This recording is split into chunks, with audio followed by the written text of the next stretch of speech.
Hello friends, welcome back to my channel. ட்ராமாக்குள்ள போறதுக்கு முன்னாடி மறக்காம இந்த வீடியோக்கு ஒரு லைக்கை போட்டுருங்க. நம்மளோட சேனல்ல நிறைய பேர் உங்க நேமை மென்ஷன் பண்ணி வீடியோல ஹாய் சொல்லியிருந்தீங்க. ஸோ இன்னைக்கு மட்டும் இந்த வீடியோ லாஸ்ட்ல நான் உங்க எல்லாருக்கும் நேம் மென்ஷன் பண்ணி ஹாய் சொல்லிடுறேன். ஆனா இதுக்கப்புறம் இந்த மாதிரி சொல்ல முடியாது. காரணம் என்ன அப்படின்னா, இனிமே வரும் நாட்கள்ல நான் ரொம்பவே பிஸியா இருப்பேன். ஸோ டெய்லி சில்சிலா ட்ராமா போறதே ரொம்பவே கஷ்டமா தான் இருக்கும், ரொம்ப சிரமமா இருக்கும். அதனால இது மாதிரி என்னால பண்ண முடியாது. அதுக்காக நீங்க யாரும் வருத்தப்பட வேண்டிய அவசியம் இல்லை. வாரம் சனி ஞாயிறு இந்த 2 நாளையில ஸோ கண்டிப்பா உங்களோட நேம் எல்லாத்தையுமே நான் மென்ஷன் பண்ணி ஹாய் கண்டிப்பா சொல்றேன். வாரத்துக்கு 2 நாள் மட்டும் தான் சொல்ல முடியும், அதனால நீங்க புரிஞ்சுப்பீங்கன்னு நினைக்கிறேன். சரி, ரொம்ப நேரம் பேசிட்டேன், டைம் வேஸ்ட் பண்ணாம ட்ராமாக்குள்ள போயிடலாம். ஸ்டார்டிங் சீன்ல நந்தினியை தான் காட்டுறாங்க. அவ குணால்கிட்ட எல்லா விஷயத்தையுமே சொல்லியிருப்பா. இந்த மாதிரி மௌலி பிரெக்னெண்டா இருக்கா, அவ உங்களோட குழந்தைய வயிற்றுல சுமந்துட்டு இருக்கா, அதனால நம்ம 2 பேரோட ரிலேஷன்ஷிப்பை இந்த இடத்துலயே முடிச்சுக்கலாம், நீங்க இனிமே அவ கூட தான் வாழணும் அப்படிங்கிற மாதிரிலாம் சொல்லிட்டு பிரேக்கப் அவனை பண்ணிக்கிறான். உடனே இவனுக்கு ரொம்பவே கஷ்டமா இருக்கு. அழுதுட்டு அந்த இடத்த விட்டே போயிடுறான். இங்க வீட்டுல காட்டுறாங்க. மௌலி ரொம்ப சோகமா இருக்கிறத பார்த்துட்டு மாமியாக்காரங்க கேக்குறாங்க, என்னாச்சுமா, ஏன் ஒரு மாதிரி இருக்க? இந்த பாரு மௌலி, நீ உன்னோட குழந்தைக்காக நீ கொஞ்சம் சிரிச்சு கலகலன்னு இருக்கிறதுக்கு கத்துக்கோமா, இல்லைன்னா உன்னோட வயிற்றுல இருக்கிற அந்த குழந்தைக்கு தான் பிரச்சனை அப்படிங்கிற மாதிரிலாம் சொல்லிட்டு இருக்காங்க. அப்பதான் அவ சொல்றா, இல்லம்மா நான் இன்னைக்கு கோயிலுக்கு போனா அங்க நந்தினியை பார்த்தேன், அவ இன்னமும் திருந்தவே இல்லம்மா, அவ என்னோட குணால என்கேஜ்மெண்ட் பண்ணியிருக்கா, அவ கையில நான் ரிங்க பார்த்தேன், இவ என்னை எவ்வளவுதான் கஷ்டப்படுத்த போறான்னு எனக்கு தெரியல. அது மட்டும் இல்ல, அவளுக்கு எப்படி இந்த உண்மை தெரிஞ்சிச்சுன்னு தெரியல. நான் பிரெக்னெண்டா இருக்கானா அப்படின்னு சொல்லிட்டு கேட்டா, நானும் கோவத்துல ஆமான்னு சொல்லிட்டு வந்துட்டேன் அப்படிங்கிற மாதிரி சொன்ன உடனே இவங்களுக்குலாம் பெரிய அதிர்ச்சியா இருக்கு. என்ன சொல்ற? அப்ப நீ பிரெக்னென்ட் ஆன விஷயம் அவளுக்கு தெரிஞ்சிச்சுன்னா கண்டிப்பா இந்த விஷயம் குணாலுக்கு தெரிஞ்சிருக்கணுமே, அவன் எதுக்கு இங்க வராம இருக்கான் அப்படிங்கிற மாதிரி இங்க பேசிட்டு இருக்கிற அதே நேரத்துல டக்குன்னு குணால் அந்த இடத்துக்கு வந்துடுறான். ஆமாமா, நீங்க சொல்றது கரெக்ட் தான், எனக்கு இந்த உண்மை தெரிஞ்சிச்சு அப்படின்னு சொல்லிட்டு மௌலி பக்கத்துல வரான். பாக்குற எல்லாருக்கும் பயங்கர ஷாக்கு. இவன் வந்துட்டானா என்ன சொல்ல போறான்னு தெரியலையே அப்படின்னு சொல்லிட்டு அப்பதான் சொல்றான், என்ன மௌலி, இது எப்படி நடக்கும்? எனக்கு இது ஒண்ணுமே புரியல. ஏன்னா நீ தான் ஃபேமிலி பிளானிங் பண்ணிட்டியே, அப்படி இருக்கும்போது நீ எப்படி பிரெக்னென்ட் ஆக முடியும்? நீ உண்மையை தான் சொல்றியா? ஆர் யூ ஷூர் அப்படிங்கிற மாதிரி கேட்டுடுறான். உடனே இதை கேட்ட மௌலிக்கும் ரொம்பவே கஷ்டமா தான் இருக்கு. ஆனா அவ எதுவுமே சொல்லாம நிக்கிறான். ஆனா அம்மாக்காரங்களுக்கு செம்மையா கோவம் வருது. டேய், என்னடா சொன்ன? Are you sure? இப்படியா நீ சொல்லுவ? எப்படி இவளை கேவலமா உன்னால இருக்க முடியுது? அவ உன்னோட குழந்தைய வயிற்றுல சுமந்துட்டு இருக்கா, உனக்கு குழந்தைன்னா எவ்வளவு பிடிக்கும். இந்த விஷயத்த கேட்டவுடனே அப்படியா அப்படின்னு சொல்லிட்டு நீ மௌலிய தாங்குன்னு தாங்கணும். அதை விட்டுட்டு அரே ஷோன்னு கேக்குற, அப்ப நாங்களா போய் சொல்றோமா? அவ உங்ககிட்ட போய் சொல்லி நடிக்கிறான்னு நினைக்கிறியா? எதுக்குடா இப்பெல்லாம் பண்ற? இவ்வளவு கேவலமா நாங்களா பண்ணுவோமா? அது மட்டும் இல்லாம நந்தினி கூட நீ என்கேஜ்மெண்ட் பண்ணிருக்க, அவளை கல்யாணம் பண்ணிக்க போறியா? ஏன்டா இப்பெல்லாம் இருக்க? என் மானத்தையே வாங்குறியடா அப்படின்னு சொல்லிட்டு ரொம்ப கோவமா கண்ணா பின்னான்னு திட்டிடுறாங்க. உடனே இதுக்கப்புறம் இங்க இருந்தா சரியா வராது சொல்லிட்டு அவனு கோவமா அந்த இடத்த விட்டு போயிடறான். உடனே மௌலி சொல்றாமா, ஏமா அப்படி பண்றீங்க? ஏன் கோவத்துல இப்படிலாம் பேசுறீங்க? கொஞ்சம் பொறுமையா பேசிருக்கலாம்ல அப்படின்னு சொல்றா. வேற என்னமா பொறுமையா பேசுற? இவன் திருந்தவே மாட்டான். இவனுக்கு ஒவ்வொரு தடவையும் நம்ம வாய்ப்பு கொடுத்து பார்க்கத்தான் செய்யறோம். ஆனா இவன் திருந்துற மாதிரியே தெரியல. நான் கூட ஒரு நப்பாசையில இருந்தேன், சரி அவன் எப்படியாவது மறுபடியும் திரும்ப வர வாய்ப்பு இருக்கு, நீ பிரெக்னென்ட் ஆன விஷயத்தை தெரிஞ்சா அப்படின்னு நினைச்சுக்கிட்டு. ஆனா இப்பயும் மனசாட்சி இல்லாம அந்த நந்தினி பின்னாடி தானே அவன் சுத்திட்டு இருக்கான் அப்படிங்கிற மாதிரி கோவமா கத்திட்டு இருக்காங்க. கண்டிப்பா அவளை நான் சும்மா விட மாட்டேன் அப்படின்னு சொல்லிட்டு அந்த இடத்த விட்டு போறாங்க. இங்க அப்படியே நந்தினியை தான் காட்டுறாங்க. அவளுக்கு ரொம்பவே கஷ்டமா இருக்கு. குணால பிரேக்கப் பண்ணிட்டா இல்லையா, அது மட்டும் இல்லாம அவ கையில இருக்கிற அந்த என்கேஜ்மெண்ட் ரிங் அதெல்லாம் பார்த்துட்டு ரொம்ப வருத்தப்பட்டு அப்படியே பார்த்துட்டு இருப்பா. அப்ப அந்த இடத்துக்கு குணாலோட அம்மா வந்துடுறாங்க. அவங்க ரொம்பவே கோவமா இருக்காங்க. உடனே நந்தினியை பார்த்த உடனே அவங்களுக்கு இன்னும் கொஞ்சம் தான் கோவம் வருது. அந்த இடத்தெல்லாம் சுத்தி புத்தி பாக்குறாங்க. உடனே டெக்கரேஷன் பண்ணி வச்சிருக்காங்க இல்லையா கல்யாணம் ஆக போறதுனால, இதெல்லாம் பார்த்துட்டு அவங்களுக்கு பயங்கரமா கோவம் வருது. நீலாம் என்ன மாதிரியான பொண்ணு? உன்னை நினைச்சாலே எனக்கு அருவருப்பா இருக்கு. உன்னோட பெஸ்ட் ஃப்ரெண்டோட புருஷனையே நீ பிரிச்சு கூட்டிட்டு போய் அவனை கல்யாணம் பண்ணிக்க பாக்குறியா? நீ என்ன மாதிரியான ஆளு? அது மட்டும் இல்லாம என்னோட மௌலி பிரெக்னெண்டா இருக்கா, இந்த விஷயத்த தெரிஞ்சுமே கூட நீ இப்படிதானே இருக்க? உன்கிட்ட பேசுறதுக்கு எதுவுமே இல்லை. ஆனா உன் மேல எனக்கு அவ்வளவு கோவம் வருது. உன்னை அவ எவ்வளவு நம்பினா தெரியுமா? அவளுக்கு போய் நீ நம்பிக்கை துரோகம் பண்ணிட்டு அவளோட புருஷன் கூட இப்படி கூத்தடிச்சிட்டு இருக்க. எனக்கு என்னோட பையனை நான் பெத்ததுக்கே அருவருப்பு படுறேன்.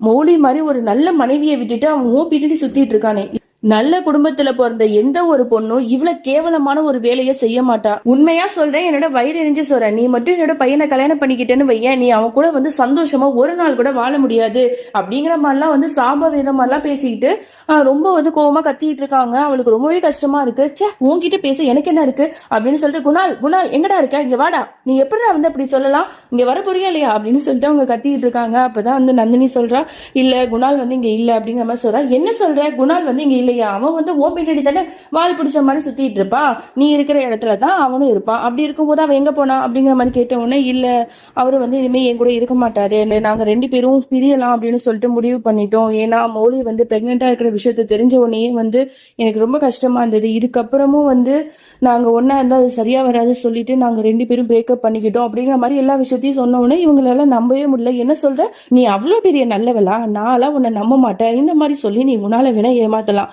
ஆனா நான் வந்து கண்டிப்பா உன்னை நம்ப மாட்டேன். இதுலயும் ஏதாவது ஒரு பிளான நீ கண்டிப்பா வச்சிருப்பேன்னு தெரியும், உன்கிட்ட பேசி எனக்கு எதுவுமே ஆக போறது இல்ல அப்படின்னு சொல்லிட்டு அவங்க அந்த இடத்த விட்டு போகும்போது டக்குன்னு அவன் நிறுத்துறா. அந்த பாருங்கம்மா, நீங்க என் மேல இந்த அளவுக்கு வந்து கோவமா இருக்கீங்க, அதுக்கு ஒரு வகையில நானும் காரணம் தான், ஆனா நான் அந்த அளவுக்கு மோசமானவ இல்ல. குணாலோட குழந்தைய மௌலி வந்து வயிற்றுல சுமந்துட்டு இருக்கும்போது நான் எப்படிமா இவ்வளவு செல்ஃபிஷா நான் யோசிப்பேன்னு நினைக்கிறீங்க? அந்த குழந்தைக்காகவாது குணால் மௌலி 2 பேரும் ஒன்னா வாழ்ந்துதான் ஆகணும், அந்த குழந்தைக்காகவாது குணால நான் விட்டு கொடுத்துதான் ஆகணும், நீங்க வந்து இந்த அளவுக்கு எல்லாம் வந்து தப்பா பேசாதீங்கம்மா அப்படிங்கிற மாதிரி அழுதுட்டு சொல்றா. இவங்க வந்து எதுவுமே சொல்லாம அந்த இடத்த விட்டு போயிடுறாங்க.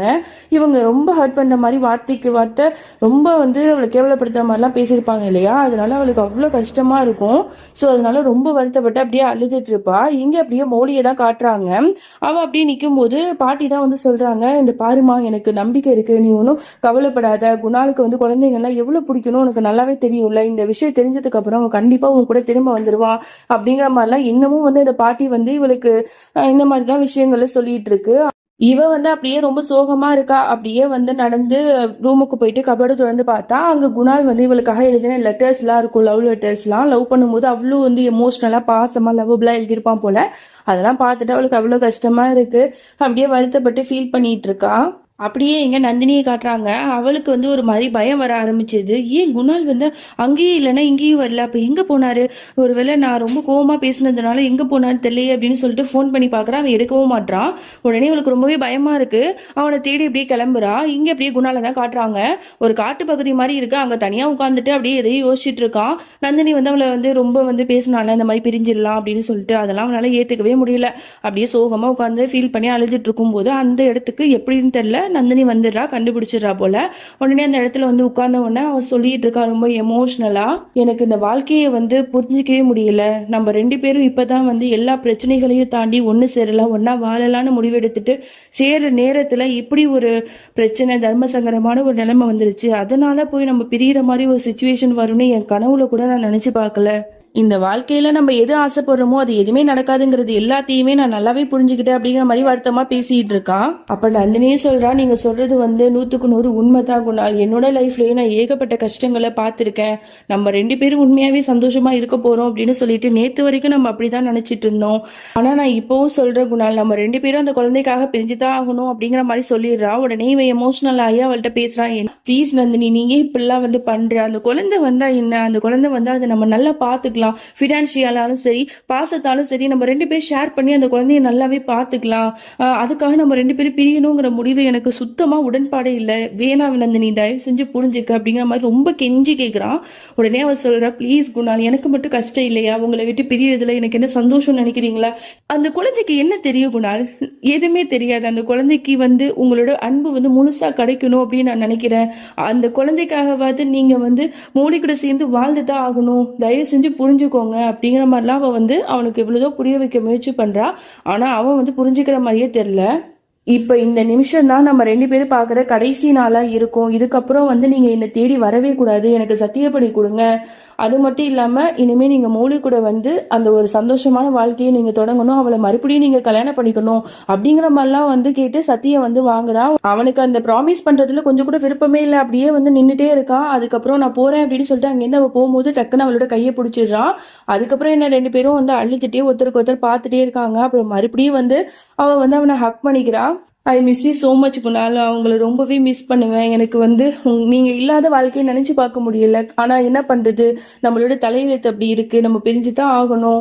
எனக்காக ஒரு விஷயம் நீங்கள் பண்ணுறதா இருந்தால் நான் சொல்கிற இந்த விஷயத்த மட்டும் பண்ணுங்கள். நீங்கள் மௌலி கூட உங்கள் குழந்தையோட சந்தோஷமாக வாழணும். அது மட்டும் இல்லாமல் இனிமேல் என்னை பற்றின எண்ணங்களும் உங்கள் மனசில் வரவும் கூடாது, என்னை தேடி நீங்கள் வரவும் கூடாது அப்படிங்கிற மாதிரி மறுபடியும் அவன்கிட்ட வந்து சொல்லிகிட்டே இருக்கா. அவனும் அதுக்கப்புறம் ரொம்ப எமோஷ்னலாக இருக்கான். அவனுக்கு அது புரியவே இல்லை. அவனால நந்தினியை விட்டு நம்ம இந்த உலகத்துல இருக்கவே முடியாதுங்கிற மாதிரி தான் அவன் பேசிக்கிட்டு இருக்கான். ஒரு கட்டத்துக்கு அப்புறம் அவன் இவளை கேட்கறதுனால அவளோட கையில இருக்கிற அந்த என்கேஜ்மெண்ட் ரிங்கை வந்து அப்படியே கலட்டிடுறான். பரவாயில்லையே, நம்ம சொன்னதுக்காக அவன் புரிஞ்சுக்கிட்டானே அப்படின்னு சொல்லிட்டு மறுபடியும் அவனை வந்து ஹக் பண்ணிட்டு I love you so much Kunal அப்படிங்கிற மாதிரி சொல்றான். அவனும் அழுதுட்டு ஐ லவ் யூ டூ, நீ வந்து என்னோட லைஃப்ல கிடைச்ச ஒரு பொக்கிஷம், உன்னை நான் மிஸ் பண்றதை நினைக்கும் போது எனக்கு அவ்வளோ கஷ்டமா இருக்கு அப்படிங்கிற மாதிரி ஒருத்தருக்கு ஒருத்தர் பேசிக்கிறாங்க. அப்புறம் வந்து அவ அழுதுட்டே வந்து அந்த இடத்த விட்டே போயிடுறா. ரொம்ப தூரம் போனதுக்கு அப்புறம் இவனும் அழுதுட்டு பாக்குறான். 2 பேரும் ஒருத்தருக்கு ஒருத்தர் பார்த்துட்டு அப்புறம் என்ன நினைச்சான்னு தெரியல, நந்தினி மறுபடியும் ஓடி வந்து அவனை ஹக் பண்ணிக்கிறான். இங்க வந்து வீட்டுல தான் காட்டுறாங்க. பாட்டி வந்து மௌலியோட லைஃப் வந்து நல்லா இருக்கணும், குணால் வந்து திரும்ப வந்துங்கிறதுக்காக ஒரு பூஜை மாதிரி பண்ணியிருப்பாங்க போல. ஸோ வீட்டில் எல்லாருமே வந்து பூஜை பண்ணிட்டு இருக்காங்க. அப்போ வந்து அந்த விளக்கு வந்து அணையிற மாதிரி இருக்கு. அதை பார்த்த பாட்டிக்கு பயங்கரமா ஷாக் ஆகுது. உடனே போயிட்டு அதை வந்து கையை பிடிச்சி தடுக்கிறாங்க. கடவுளை தயவு செஞ்சு வந்து இந்த விளக்கு அணையக்கூடாது, நீங்க தான் வந்து என்னோட பசங்களை வந்து ஒன்று சேர்க்கணும், தயவு செஞ்சு வந்து என்னோட பசங்களை ஒன்று சேர்த்துருங்க அப்படின்னு சொல்லிட்டு வேண்டிட்டு இருக்காங்க. அப்படியே இங்க வந்து நந்தினி குணாலை தான் காட்டுறாங்க. அவ வந்து மறுபடியும் வந்து அவனை ஹக் பண்ணிட்டு ரொம்ப ரொம்ப தேங்க்ஸ் குணால், எனக்காக வந்து நான் இவ்வளோ தூரம் கேட்டதுனால எனக்காக வந்து நீங்கள் இதெல்லாம் பண்ணதுக்கு அப்படின்னு சொல்லிட்டு அவனை ஹக் பண்ணிட்டு மறுபடியும் அவனை விட்டு அப்படியே தூரமாக ஓடி போயிடுறான். இவனுக்கு ரொம்ப கஷ்டமா இருக்கு. அந்த ரிங்கை வச்சு அப்படியே சோகமாக பார்த்துட்டு இருக்கான். அதோட வந்து பித்து பிடிச்ச மாதிரி அப்படியே நடந்து வீட்டுக்கு தான் வரான். அவனை பார்த்து எல்லாருமே அப்படியே ஷாக் ஆகி பார்த்துட்டு இருக்காங்க.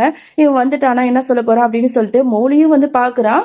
மௌலிட்ட வந்து இவன் என்ன சொல்ல போறான் அப்படின்னு சொல்லிட்டு தெரியல. மறுபடியும் நந்தினி பின்னாடி போக போறானா, இல்ல மௌலி கூட புது வாழ்க்கையை வந்து அவன் குழந்தை கூட வந்து தொடங்க போறானா அப்படிங்கறது எல்லாத்தையுமே நம்ம பொறுத்து இருந்து தான் பார்க்கணும். நான் ஸ்டார்டிங்ல சொன்ன மாதிரி வீடியோ லாஸ்ட்ல வந்து நம்ம சப்ஸ்கிரைபர்ல வந்து நேம் வந்து வீடியோல சொல்லியிருந்தீங்க இல்லையா? ஸோ அவங்க எல்லாத்துக்குமே ஒரு ஹாய் சொல்லிடலாமா?